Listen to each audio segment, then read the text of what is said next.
Well, welcome to Scam of the Week.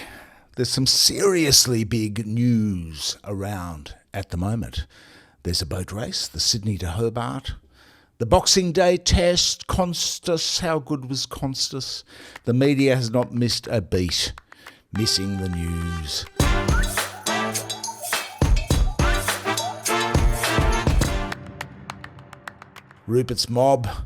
Rupert Murdoch's mob, running around, delivering massive exclusives, not only defending Peter Dutton's nuclear plan valiantly, but also hold the presses, a ball-tearing scoop on the artist from Bermagui, who not only is anti-Israel, but is also getting a $42,000 grant for a book.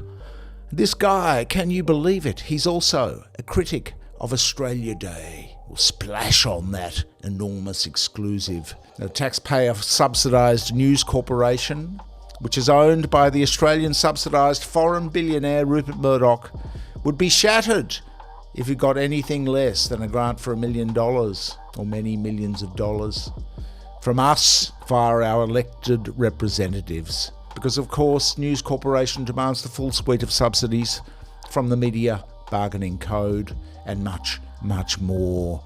There's a bunch of journalist grants out for tender at the moment. We won't even bother putting our hands up for those because, of course, we're not a large media corporation allied to the government.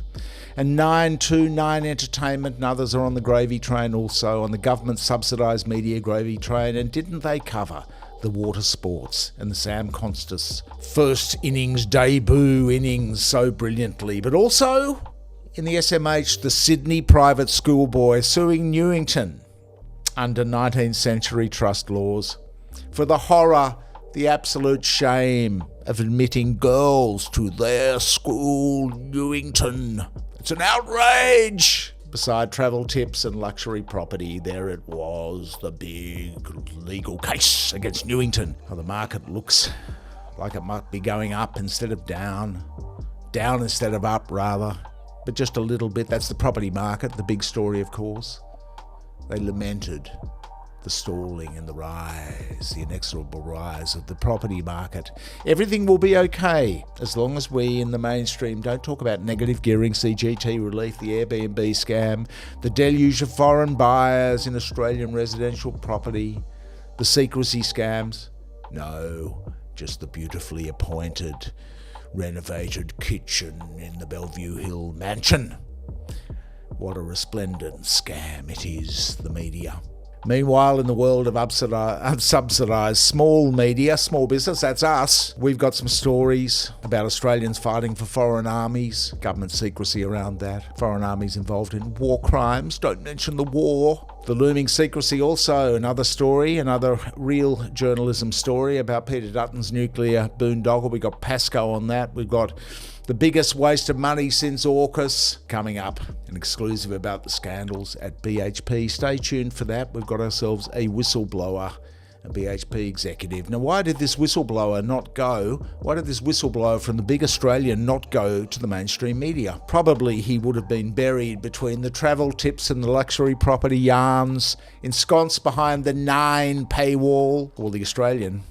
The Murdoch press wouldn't have run it anyway because BHP, sacred cow, the big Australian, the greatest company ever in the history of mankind. You can check it out on the website. By the time this video is published, we'll probably have that one in the system. Quite a story. But the AAT, or rather the ART now. What is the ART? The art. It's more art than science.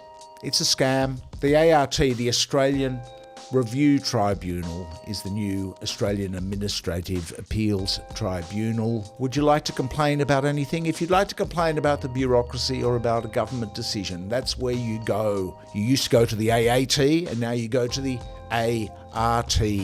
Because the government, the Labor government, rightfully so, junked the AAT because the Libs, under their previous 9 long years, stacked it with jobs for the boys and girls, the Liberal boys and girls, paid to sit on massive salaries, 200 or 300, 400 grand, sit on the AAT tribunals with all their perks. It's the sort of place you go, you get posted to your post-political life. You get a cushy job in the AAT.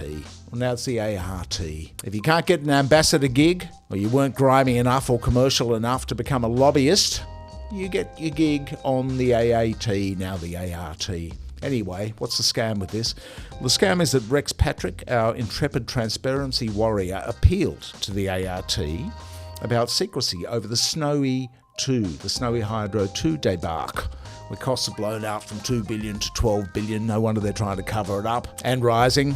Anyway, the decision to allow them, the government, to keep financial secrets from the public in regards of the Snowy Hydro 2 scheme. We're paying for it, so of course they've got to keep it secret from us, the people who are funding it, the taxpayers. But the decision in the ART appears to be sketchy. They came down on the side of the government and keeping Snowy Hydro financials a secret. But as Rex says, and he will have to appeal this decision too, no doubt, at his personal expense, precedent for Dutton Nuclear is a huge worry, because Peter Dutton, and we know it's not true, but let's just play along and say that it happens.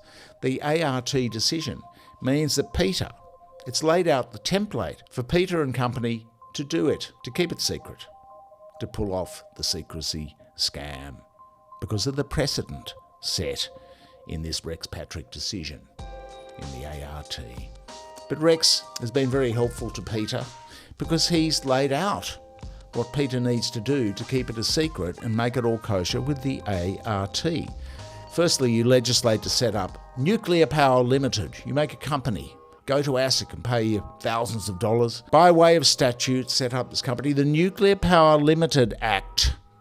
Set up a new act. Make some laws. Appoint 2 ministers to be shareholders on behalf of government. Include the following words in the act, says Rex in his advisory to Peter, which you can read on the website when Rex uncovers the scam. Nuclear Power Limited is not and does not represent the Crown. So just make sure, yes, it's a government company, we all know it is, but it doesn't represent the Crown. Subject, Nuclear Power Limited, this new company you've set up, to a policy requirement to report project status to the shareholder ministers, so they at least know what's going on.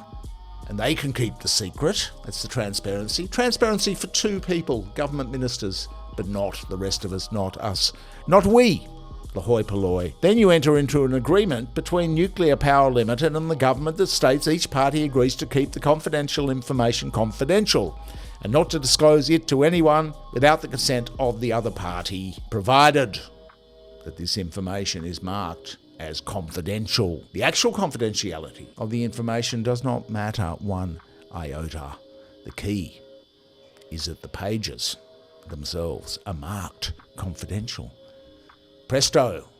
That means if Snowy is any guide, and the cost blowouts there from 2 to 12 billion, the Peters Nuclear will blow out from, the $300 billion range, which is a very conservative estimate.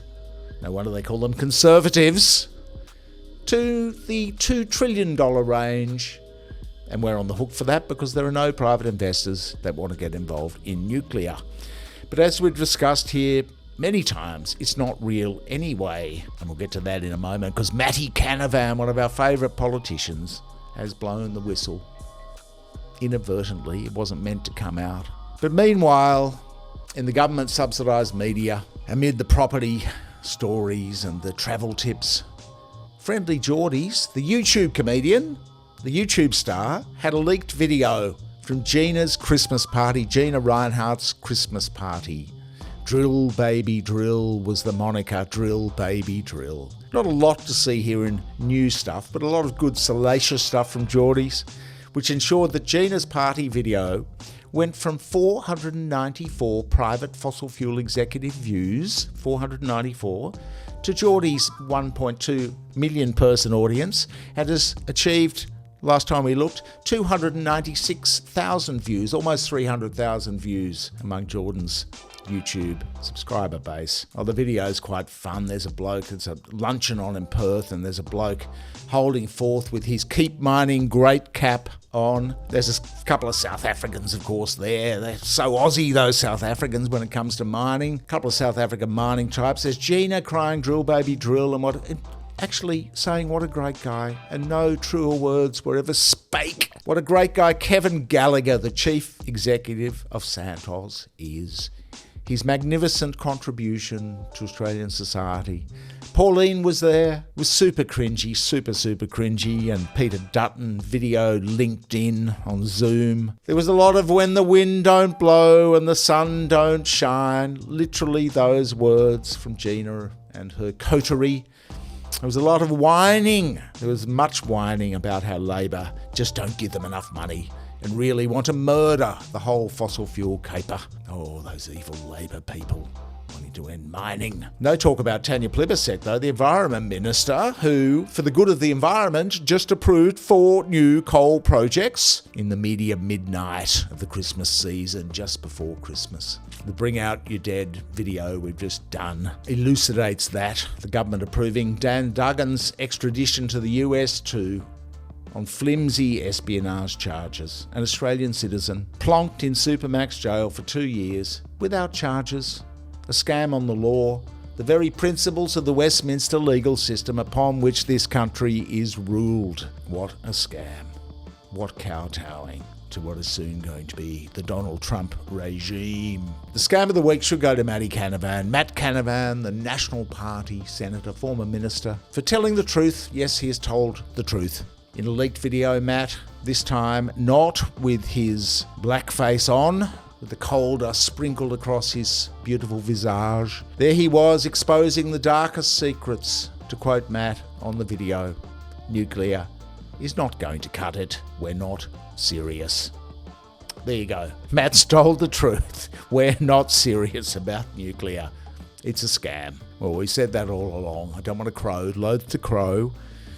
But scam of the week must go to the coal-loving national senator who thinks climate science is a myth. For the unusual coalition faux pas, political faux pas of telling the truth. What a moment. Anyway, wishing you all have a great holiday, a wonderful holiday season, and a very, very happy new year. Check out our yarns on BHP, on art from Rex, and a couple of excellent reads, good fun reading from Zach and Andrew and Yakov on the corporate massage industry and human resources, the Molly the Magpie bureaucratic overreach scam, and our anti-Semitism envoy, preserving that social cohesion as she does, and incidentally, her weapons lobby network. So Scam of the Year is coming. It will be momentous. It will be the media event of the year. It will be blistering. Yes, even more blistering than a luxury property yarn or another exclusive about when the wind don't blow and the sun don't shine. Check out the website. Enjoy your holidays. Have a great time. And Happy New Year.